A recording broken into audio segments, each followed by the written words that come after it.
Selamat petang, salam sejahtera. Isu petang ini pastinya panas dan akan membuat telinga berdesing. Menurut tajuk daripada myKM.net ini, menulis, PAS tak perlu ajar UMNO. Apa pendapat anda tentang tajuk ini? Benarkah PAS tak perlu ajar UMNO? Ataupun UMNO yang perlu ajar PAS? Kerana sejak akhir-akhir ini, dua parti ini, yaitu PAS dan UMNO, agak berseteru dengan begitu hebat. Ini membabitkan tentang cara untuk membantu orang Melayu dan Islam. PAS tidak perlu mengajar UMNO bab tahalluf siasi, kata Datuk Dr. Muhammad Puad Zarkasi. Ahli Majlis Tertinggi UMNO itu berkata, UMNO mempunyai pengalaman 66 tahun bersama MCA dan MIC dalam tempoh itu cukup panjang atau cukup lama. Bahkan Barisan Nasional BN masih kekal pada hari ini, kata beliau. Katanya, PAS dan golongan No Anwar, No DAP dalam UMNO memainkan isu DAP perlu gugurkan dasar Milesian Malaysia. Tetapi katanya, apabila UMNO PAS menubuhkan muafakat nasional, PAS tidak gugurkan pun amanat Hadi yang jadi punca UMNO dikafirkan oleh ahli-ahli totok parti tersebut, kata beliau. Beliau berkata demikian mengulas amaran Naib Presiden PAS Datuk Idris Ahmad kepada UMNO bahawa DAP akan meninggalkan parti itu jika UMNO tidak mendengar kata. DAP akan sokong kamu selagi kamu boleh ikut apa yang dia nak. Dia akan tinggalkan kamu apabila kamu tak boleh ikut cakap dia, kata Ahmad dalam ceramah perdana sempena Muktamar PAS ke-69. Mengulas lanjut, Puad berkata, PAS mahu mengajar UMNO agar tinggalkan DAP. Kata Puad, kenapa PAS mahu hasut UMNO tinggalkan DAP? Di muktamar kali ini mereka bahas perlunya PAS tingkatkan sokongan bukan Melayu. Maknanya, gerakan dan sayap Dewan Himpunan Pendukung PAS tidak boleh pakai. Puad membuat perbandingan perkara 152 dalam kurungan 2 Perlembagaan Singapura yang mengekalkan hak istimewa orang Melayu. Soalnya, adakah Singapura mematuhinya? Tanya Puad. Sambungnya, sanggupkah PAS menggugurkan nama Islam pada nama parti untuk tingkatkan sokongan bukan Melayu? Namun Puad percaya, PAS ada beribu alasan untuk mengekalkannya. PAS tak perlu ajar UMNO, kata Puad lagi. Saudara-saudara sekalian, yang lebih mengejutkan kita baru-baru ini ialah apabila pemimpin utama PAS, yaitu Presiden PAS, turut menyindir dengan sinis tentang kerajaan yang ada sekarang dengan mengatakan, PAS tak akan masuk tong najis. Hadi menolak pelawaan Anwar. Hadi mengatakan bahawa mereka tidak akan menyertai kerajaan perpaduan pimpinan Anwar Ibrahim. Hadi berkata demikian bagi mengulas kenyataan Setiausaha Agung UMNO, Ashraf Wasdi Jusuki, yang secara sinis menyifatkan PAS akan menyucikan parti-parti dalam kerajaan perpaduan.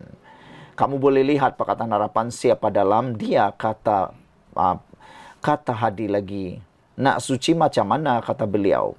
Yang lebih menyakitkan telinga para pemimpin dan juga daripada Pakatan Harapan apabila Hadi kata, banduan pun ada, bekas parasuah pun ada, kluster mahkamah pun ada. Macam mana kami nak ikut, kata beliau. Kalau kita nak bersihkan najis, tak boleh masuk dalam tong najis, kata Hadi. Namun perkara ini telah pun dijawab oleh seorang penulis daripada media sosial web yang paling saya sanjungi, iaitu Sabudin.com. Sabudin kata, Hadi tak sedar diri. Sabudin kata, bagaimana Hadi boleh kata tentang mahkamah, tentang kluster mahkamah. Sedangkan di dalam Perikatan Nasional sendiri sudah berlambak beberapa orang yang turut menjadi kluster mahkamah. Bahkan PAS sendiri telah terbukti melakukan rasuah dalam pilihan raya. Sudah berapa keputusan pilihan raya membabitkan PAS yang telah pun dibatalkan? Bukankah itu juga adalah satu perbuatan yang boleh kita sebut sebagai rasuah itu najis, kata para netizen dan penganalisis politik, termasuklah Sabudin.com. Sabudin kata sepatutnya PAS malu kerana tindakan mahkamah telah mengesahkan perbuatan rasuah itu melalui penarikan atau pembatalan keputusan parlimen, kata Sabudin. Jadi saudara-saudara sekalian, adakah anda setuju dengan apa yang disebut sebagai PAS tak perlu ajar UMNO oleh Puan Zarkasi? Sekian dulu, semoga dengan pendedahan ini akan membuatkan kita lebih berfikir dengan lebih tenang. Malaysia kita punya, kita jaga sama-sama, cintai Malaysiaku, dan kita jumpa lagi. Bye-bye. Selamat petang, salam sejahtera. Terima kasih karena bersama dengan saya di Nazlin Unity Channel. Ini kejutan paling besar sekali yang kita terima daripada laporan FMT melalui penganalisis.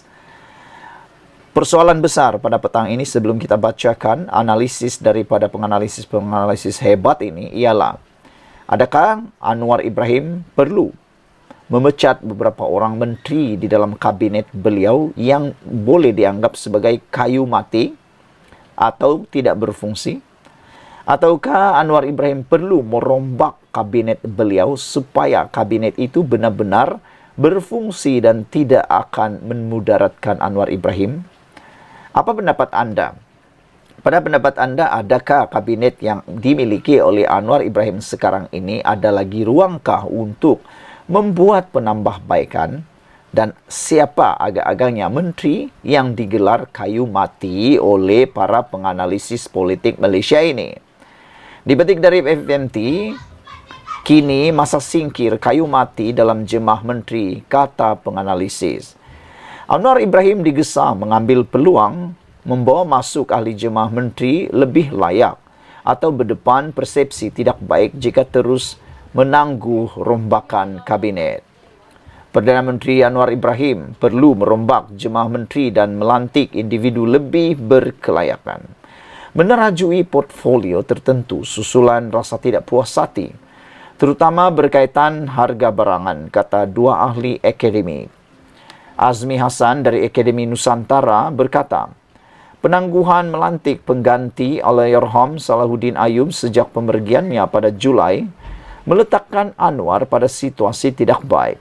Katanya, portfolio perdagangan dalam negeri dan kos sara hidup merupakan kementerian penting apabila Salahuddin memperkenalkan siri jualan rahmah dan kempen makanan murah. Mazlan Ali dari Universiti Teknologi Malaysia berkata, jika pengganti Salahuddin tidak dibuat segera, rakyat merasakan Perdana Menteri tidak serius menangani isu kos sara hidup yang mana menjadi isu awam, kata beliau lagi.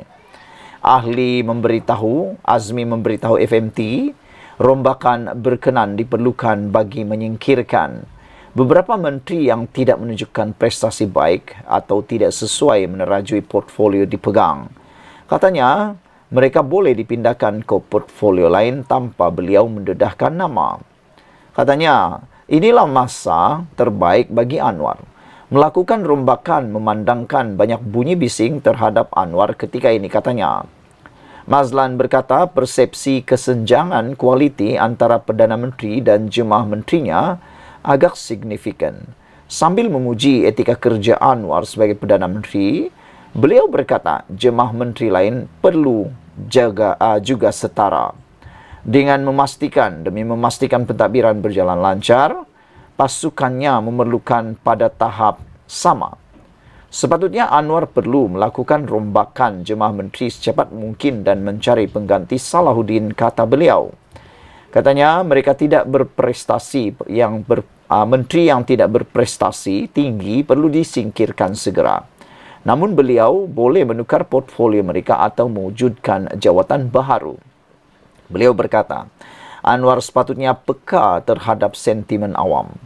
Cakap-cakap berhubung rombakan jemah menteri selepas kematian Salahuddin timbul selepas 5 pegawai tinggi kanan kementerian dirombak kedudukan.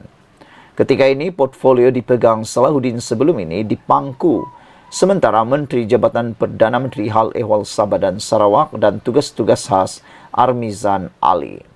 Sekian dulu untuk kali ini. Jangan lupa Anda tinggalkan komen Anda. Pada pendapat Anda, siapakah menteri yang akan digelar kayu mati ini dan perlu disingkirkan dalam jemaah Menteri Anwar Ibrahim? Sekian dulu Malaysia kita punya. Kita juga sama-sama cintai Malaysiaku. Bye-bye. Selamat petang, salam sejahtera. Terima kasih karena bersama dengan saya di Nazilin Unity Channel. Beberapa jam selepas isu hutang PAS yang tak dibayar-bayar sejak beberapa waktu yang lepas, akhirnya pimpinan daripada PAS tampil memberikan jawapan.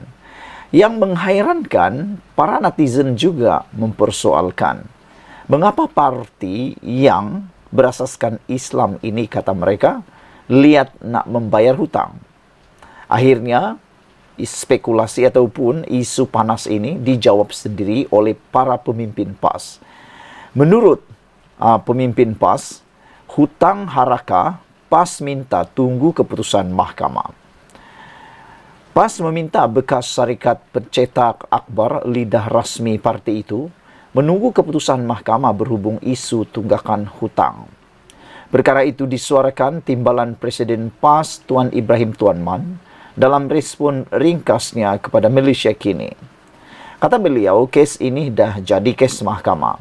Sepatutnya dia tunggu keputusan mahkamah, katanya ketika dihubungi semalam. Dia berkata demikian sebagai mengulas laporan berhubung rungutan pengurus NJ Press Resources Sdn Bhd Hussein Jan yang menyatakan rasa geram melihat PAS dan sikap kepimpinannya yang didakwa bermewah-mewah namun gagal mengambil tanggungjawab untuk membayar hutang harakah. Ia membabitkan hutang harakah dengan dua syarikat, iaitu Angkatan Edaran Enterprise Sdn Bhd, Angkatan Edaran dan NJ Press Resources Sdn Bhd. Angkatan Edaran bagaimanapun di Istihar Muflis dan pihak pengurusan sama menubuhkan NJ Press Resources Sdn Bhd sebagai pengganti dan terus mencetak harakah pada ketika itu. Bagaimanapun, hutang harakah dengan Angkatan Edaran yang telah muflis lebih banyak hingga mencecah nilai jutaan ringgit berbanding hutang dengan NJ Press Resources hanya lebih RM600,000. Sementara itu, Hussein berkata, PAS dan harakah enggan membayar hutangnya dengan Angkatan Edaran atas alasan syarikat itu telah pun gulung tikar. Menurutnya, syarikat tersebut menanggung beban hutang dengan pembekal kerana harakah tidak mahu menjelaskan hutangnya. Dalam keadaan ekonomi yang sukar ini, kita perlukan sumber keuangan segera sebagai modal pusingan untuk teruskan perniagaan, kata beliau. Pemimpin PAS kononnya mengaku mengikut Al-Quran, hadis, ijma ulama sebagai panduan. Tetapi sebaliknya menggunakan hukum sekular dan ketepikan hukum Islam kerana enggan bayar hutang bidasnya. Sementara itu, peguam yang mewakili NJ Resources, Putra Taulan Rasul, ketika dihubungi berkata, pihaknya sudah mengemukakan tuntutan terhadap PAS, Setiausaha Agung PAS Taqiyuddin Hasan dan penerbit harakah iaitu Galeri Media Serbanika Sdn Bhd. Saudara-saudara sekalian, ini memberikan banyak respon daripada netizen. Antaranya, Green Dove menulis, kes ini dah jadi kes mahkamah kerana hutang tidak dibayar. Kalau semua sudah dijelaskan, tidak perlulah masuk mahkamah. Kalau dah bayar sekarang, kes mahkamah boleh minta ditutup, kata beliau. Seorang lagi, Green Puma, mengatakan dah muflis hutang PAS kira hangus kia. Sepatutnya dia tolong dia, bukan ambil kesempatan. Dalam Islam, asal hutang mesti bayar. Mau roh pemimpin PAS terawang-awangan.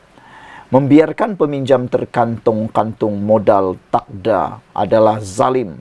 Pemimpin PAS zalim, kata Green Puma. Orang zalim tak dapat petunjuk. Mujahid jawab, itu hukum Islam atau hukum hudud. Hudud Islam. PAS ada hudud dia sendiri. Itu yang PAS ikut, kata beliau. Tok Mudim menulis, bila mengutuk kerajaan, pandai guna hukum agama. Bila nak kena bayar hutang, ke tepi hukum agama. Guna hukum sekular. Kemudian marah DAP pasal negara sekular. Kalau ikut hukum agama, hutang tak tetap kena bayar, kata beliau. Hutang tetap kena bayar. Kalau yang berhutang tu mati, warisnya kena bayar. Kalau yang beri hutang tu mati, bayar hutang kepada warisnya. Kalau bankrupt dan muflis, lagilah kena bayar sebab orangnya, bekas pekerja syarikat gulung tikar tu masih hidup lagi. Kalau PAS ikut hukumnya yang sesat tu, tak perlu bayar hutang kalau orang tu dah muflis. Aku pun nak pinjam duit dari orang PAS dan kemudian bagi PAS bankrupt dan dibubar atau kena ban. Tak perlu lagi aku nak bayar, kata beliau. Mungkin ini rancangan PAS bila mentadbir negara. Bagi negara bankrupt supaya semua orang tak perlu lagi bayar cukai, kata Tok Mudim. Mr. Sakau menulis, minta hutang pun masuk mahkamah. Red Petrot menulis, saya berhutang tetap perlu bayar hutang. Sama ada syarikat pemiutang itu lingkup bankrupt atau tidak. Kasihan, si pemiutang terpaksa gulung tikar kerana tak ada modal pusingan. Ni angkara si berhutang yang enggan bayar hutang. Kalau dah terang-terang ada hutang, kenapa nak tunggu kes mahkamah? Mujahid menjawab, tengok siapa pula yang berhutang. Kalau ular mak parti PAS yang berhutang, tak semestinya kena bayar. Kena ikut hudud PAS, kata beliau. Green Cobra tulis, alahai, kenapalah PAS ni menyusahkan pencetak masuk mahkamah. Dah hutang, bayarlah. Syarikat itu muflis kerana PAS tak bayar hutang, kata beliau. Citizen of Malaysia juga menulis, itu mencuri namanya. Tangan semua ahli PAS, pemimpin PAS dan presiden PAS mesti bekerjasama membayar hutang tersebut, kata beliau. Kerana nanti kena hukum. Mujahid kata, biarlah mereka semua itu dengan kata-kata mereka, kata beliau lagi. Apa pula pendapat anda tentang hutang yang tak dibayar oleh PAS ini? Rupa-rupanya jumlahnya bukan sedikit. Menurut daripada Husin Jan, pengurus kepada syarikat tersebut, beliau mengatakan bahawa hutang yang tidak dibayar oleh PAS itu ialah mencecah nilai jutaan ringgit. Juga NAJ Press Resources yang ada RM600,000. Dan yang lebih menyedihkan ialah, kata Husin, PAS dan Harakah enggan membayar hutangnya dengan angkatan edaran atas alasan syarikat itu telah pun gulung tikar. Dan menurut Husin lagi, mereka, syarikat itu terpaksa menanggung beban hutang dengan pembekal kerana Harakah tidak mau menjelaskan hutangnya. Menurut beliau, dalam keadaan ekonomi yang sukar ini, mereka memerlukan sumber kewangan segera sebagai modal pusingan untuk meneruskan perniagaan. Dan kenyataan beliau yang memang paling panas dan pedas ialah, kata beliau, pemimpin PAS kononnya mengaku mengikut Al-Quran, hadis, ijma' ulama sebagai panduan. Tetapi sebaliknya menggunakan hukum sekular dan ketepi hukum Islam kerana enggan membayar hutang bidasnya lagi. Sekian dulu untuk kali ini. Jangan lupa tinggalkan komen anda. Sila tekan butang subscribe. Malaysia kita punya, kita juga sama-sama cintai Malaysiaku. Bye-bye.